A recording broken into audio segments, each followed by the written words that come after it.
Hey everyone, welcome back to our channel app tutorial. In today's video, I'm going to show you how to add paid fee on booking.com. It's very quick and easy, so let's get started.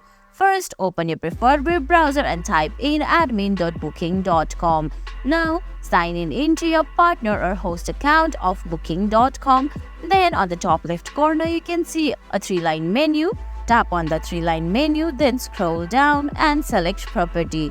Under property, you can see options like property paid score, general info, bad tax charges, photos and policies.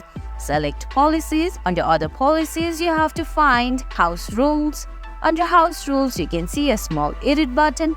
Tap on it. Once you tap on edit, you can see the last question is, do you allow pets? You have to tap on yes or upon request. Then another additional question will appear. Are there any additional charges for pets?